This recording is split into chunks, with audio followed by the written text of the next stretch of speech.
we are a profoundly caretaking species. In fact, it might be the defining characteristic of human evolution, or one of the 2 or 3 singular shifts in our evolution in becoming who we are today. It took some female evolutionary theorists and primatologists to start to bring this to our attention, like Sarah Blaffer-Hrdy, that we are this profoundly caretaking species. But interestingly, you may not know this, but this was Charles Darwin's thesis about human nature as well. Darwin, in 1871, wrote The Descent of Man, his first book about human beings. He, as Adam Gopnik has argued, was, and I don't know if you know this, he was a beloved dad of a really rambunctious group of children, engaged with his kids a lot.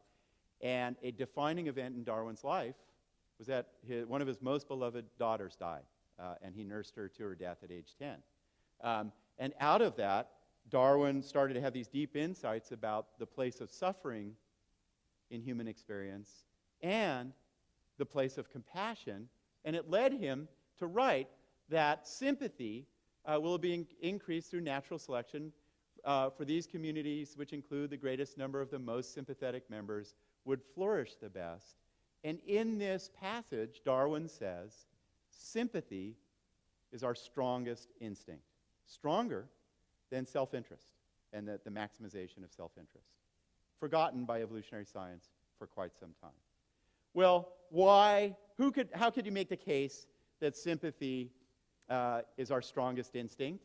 Well, it has to do with one of the most profound changes in human evolution, which is the dependence of our children, our offspring.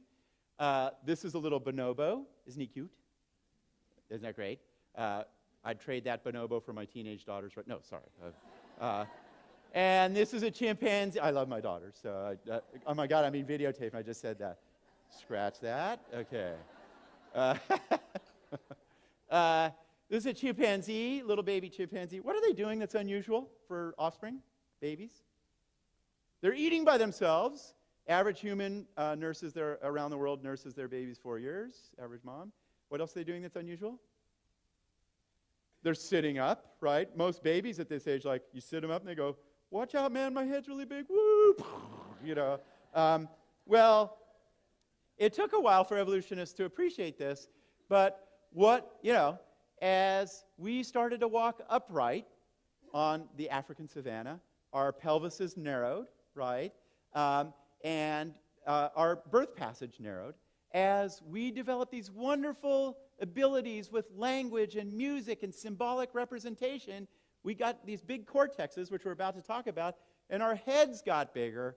And what that means is that our babies, as you all know, are born profoundly premature and dependent upon people to take care of them, right?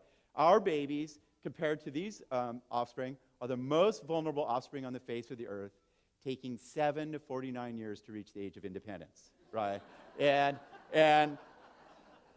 I always say that as a joke, but then half of you are going to come to me in the break and say, are you sure it's 49? My son's 56. He's still living in the basement. And